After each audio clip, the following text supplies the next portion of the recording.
അല്ല, മനുഷ്യ ജീവിതത്തിൻ്റെ സമസ്ത ഭാവങ്ങളും അദ്ദേഹത്തിൻ്റെ പാട്ടുകളിൽ ഉണ്ടായിട്ടുണ്ട്. അദ്ദേഹത്തിൻ്റെ ഏറ്റവും മനോഹരമായ വിഷാദഗാനങ്ങൾ കരിമുകിൽ കാട്ടിലെ ശരിക്കും പറഞ്ഞാൽ ഒരു വിതുമ്പലോടുകൂടി നിശബ്ദമായിട്ടൊരു ഗദ്ഗതത്തോടു കൂടിയിട്ടാണ് അദ്ദേഹം പാടിയിട്ടുള്ളത്. ഏറ്റവും കോമഡി ആയിട്ടുള്ള പാട്ടുകൾ, അതുപോലെ കണ്ണാലെപ്പാരി എന്ന് പറഞ്ഞാൽ അതുമാതിരി പ്രായം തമ്മിൽ തന്നെ ഒരു കോമഡി സോങ്, അത് അദ്ദേഹത്തിന് ഇഷ്ടപ്പെട്ട പാട്ടൊന്നുമല്ല, അദ്ദേഹം പാടുന്നത് തന്നെ ഒരു കോമഡി ആയിട്ട് ആ സമയത്ത് തലമുറയെ മുഴുവൻ ഡാൻസ് ചെയ്യിപ്പിച്ച പാട്ടാണ്. അദ്ദേഹം മെലോഡിയസ് ആയിട്ടുള്ള പാട്ടുകളുടെ ആരാധകൻ തന്നെയാണ്. പക്ഷെ എല്ലാ ഭാവത്തിലും ഏത് തരത്തിലുള്ള ഭാവത്തിലുള്ള പാട്ടുകളും വിഷാദഗാനങ്ങൾ, താരാട്ട്, ഇപ്പോൾ ഭാര്യയെ താരാട്ടി ഉറക്കുന്ന ഒരു ഭർത്താവിൻ്റെ പാട്ടാണ് രാജീവ് നാനെ എന്ന് പറയുന്ന പാട്ട്. അതുപോലെ ഭക്തിയാണെങ്കിൽ എൻ്റെ ജീവിതത്തിൽ എനിക്ക് ഏറ്റവും ഓർമ്മ വരുന്നത് എന്താ വെച്ചാൽ, എൻ്റെ ഒരു സുഹൃത്തുണ്ട്, വളരെ നക്സൽ ആശയങ്ങളൊക്കെ സ്വീകരിച്ച ജീവിതത്തിൽ നിരീശ്വരവാദിയായിട്ടുള്ള, ഒരിക്കലും അമ്പലത്തിൽ പോകാത്ത ആളാണ്. വർഷങ്ങളായിട്ട് ഒപ്പം പഠിച്ച ഒരാളാണ്. അടുത്ത കാലത്ത് അവൻ കണ്ടപ്പോൾ അവൻ പറഞ്ഞു, ഇതൊക്കെ ആണെങ്കിലും ജയേട്ടൻ ഗുരുവായൂരമ്പലം ശ്രീവൈകുണ്ഠം എന്ന് പറയുന്ന പാട്ട് കേൾക്കുമ്പോൾ നമ്മളറിയാതെ അമ്പലത്തിൻ്റെ നടയിൽ പോയി നിൽക്കുന്ന പോലെ തോന്നും. അത് അദ്ദേഹത്തിൻ്റെ ശബ്ദത്തിൻ്റെ ആലാപന ശൈലിയുടെ ഒരു മാജിക്കാണെന്ന് എനിക്ക് തോന്നുന്നു. ഭക്തിയുടെയൊക്കെ ഭാവം അദ്ദേഹത്തിൻ്റെ ശബ്ദത്തിൽ എത്ര സ്വാഭാവികമായിട്ട്. മണ്ഡലമാസ പുലരികൾ പൂക്കും പൂങ്കാവനമുണ്ടെന്ന് പി കുഞ്ഞിരാമൻ നായരുടെ പ്രശസ്തമായ ഒരു ഗാനം പാടിയിട്ടുണ്ട് അദ്ദേഹം. ഇപ്പോഴും ആ പാട്ട് കേൾക്കുമ്പോൾ നമുക്ക് ആ ശബരിമലയിലെ അന്തരീക്ഷം, അവിടുത്തെ മഞ്ഞ്, കുളിര് എല്ലാം ഫീൽ ചെയ്യും. അത്രയും മനോഹരമായിട്ടാണ് പാടിയത്. പുഷ്പാഞ്ജലി എന്ന് പറയുന്ന ആൽബം കേശവൻ നമ്പൂരി, വിഘ്നേശ്വര ജന്മനാളികേരം എന്ന് പറയുന്ന പാട്ട് നമ്മുടെ ക്ലബ് FM ലോഞ്ച് ചെയ്തപ്പോൾ ആദ്യമായിട്ട് എയറിൽ പോയ പാട്ടാണത്, വിഘ്നങ്ങൾ ഒഴിവാക്കാൻ വേണ്ടി. ഇപ്പോഴും ആ പാട്ട് ആദ്യമായിട്ട് കാതിൽ ഒഴുകിയെത്തിയതിൻ്റെയൊക്കെ ഒരു അനുഭൂതിയോട് കൂടിയിട്ട് നമുക്ക് ഓർക്കാൻ പറ്റില്ല. എത്ര മനോഹരമായിട്ടുള്ള പാട്ടുകളാണ് പുഷ്പാഞ്ജലിയൊക്കെ.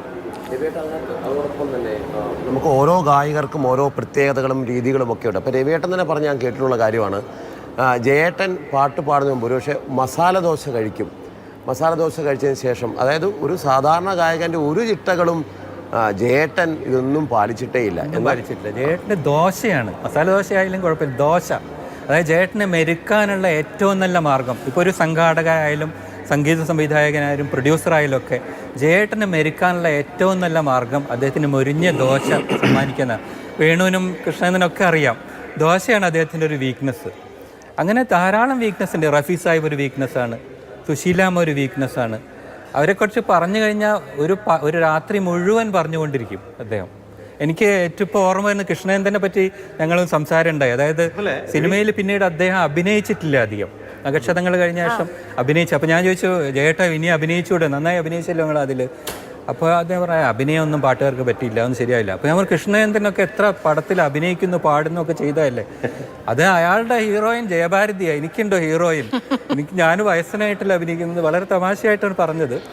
പക്ഷെ ആ സംഗീതമായിരുന്നു അദ്ദേഹത്തിൻ്റെ രക്തത്തിൽ ഓടിയിരുന്നത് എനിക്ക് തോന്നുന്നു. സംഗീതത്തെക്കുറിച്ച് ഏത് സംസാരവും ഫലിതമായാലും ശരി, എന്തായാലും ശരി, പത്രമൊന്നും വായിക്കുന്ന ഏർപ്പാടേ ഇല്ല, സംഗീതം മാത്രമായിരുന്നു അദ്ദേഹത്തിന്റെ ശ്വാസം. കൃഷ്ണേന്ദ്രൻ എന്തോ ചേർത്ത് പറയാൻ 5 മിനിറ്റ് കിട്ടിയല്ല. കൃഷ്ണേട്ടാ പറഞ്ഞോളൂ. ഒരു 5 മിനിറ്റ് നമ്മള് വേണുവിന് എന്തോ പറയാനുണ്ടെന്ന് തോന്നുന്നു. എവിടെയെങ്കിലും നമ്മള് ചേട്ടനെ വഴിയിൽ വെച്ച് കണ്ടു എന്ന് വിചാരിക്കുക, ഒരു 5 മിനിറ്റ്സ് മൊബൈൽ എടുക്ക്, അതിൽ ഈ സിനിമ യൂട്യൂബിൽ അടിക്കൂ, ഇതിൽ സുശീല കാരണം ഇതൊന്നും ചേട്ടൻ ചെയ്യാൻ അറിയില്ല. എന്നിട്ട് ഈ പാട്ട് വാട്സപ്പ് യൂസ് ചെയ്തിട്ടില്ല, അത്രേ ഉള്ളൂ. പാട്ട് പാട്ട് പാട്ട് മാത്രം. അല്ല, ജയേട്ടൻ സുശീലാമ്മയെ പറ്റി പറഞ്ഞ ഏറ്റവും വലിയൊരു തമാശ എനിക്ക് ഓർമ്മയുണ്ട്. വസന്തത്തിൽ ഓർനാൾ എന്ന് പറഞ്ഞിട്ടൊരു തമിഴ് പാട്ടുണ്ട്.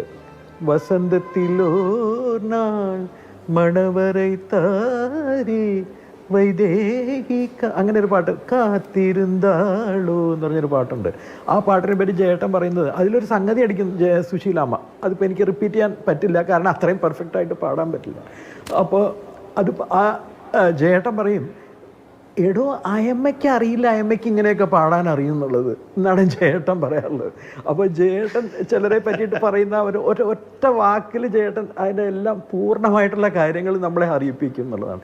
പിന്നെ ജയേട്ടനെ പറ്റി മറ്റുള്ളവർക്ക് അറിയാൻ ചാൻസ് ഇല്ലാത്തൊരു കാര്യം കൂടി ഞാൻ പറഞ്ഞേക്കാം. കാരണം ഈ പറഞ്ഞില്ലേ നഖക്ഷതങ്ങളുടെ കാര്യം പറഞ്ഞില്ലേ, ഇപ്പോൾ മാർഷൽ പറഞ്ഞില്ലേ, അതുപോലെ നഖക്ഷതങ്ങളിൽ അഭിനയിച്ചിട്ട് ഡബ് ചെയ്യാൻ വന്നപ്പോൾ അതിൽ വിനീതിന് ഞാനാണ് ശബ്ദം കൊടുക്കുന്നത്.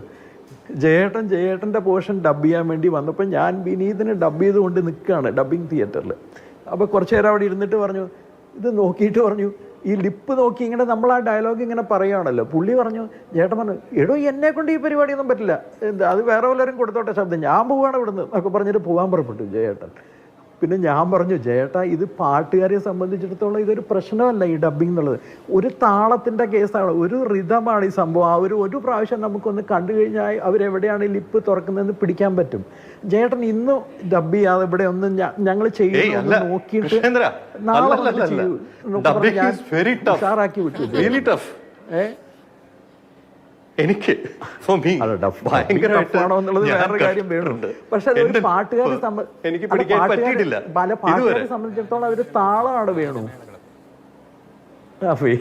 വേണു അങ്ങനെ പറയല്ല ഞാൻ. പക്ഷെ ജയേട്ടനെ ഞാൻ എന്തായാലും ജയേട്ടൻ പിറ്റേ ദിവസം വന്നിട്ട് ജയേട്ടൻ പുല്ലുപോലെ ഡബ് ചെയ്തു എന്നുള്ളതാണ് അതിൻ്റെ സത്യം. ആദ്യത്തെ ദിവസം പറഞ്ഞു എന്നെ കൊണ്ട് ഇത് പറ്റില്ല എന്നൊക്കെ പറഞ്ഞെങ്കിലും പിറ്റേ ദിവസം വന്ന് പുള്ളി അഭിനയിച്ച പോർഷൻ അസാധ്യമായിട്ട് ഡബ് ചെയ്തിട്ട് പോയി എന്നുള്ളതാണ് ജയേട്ടൻ.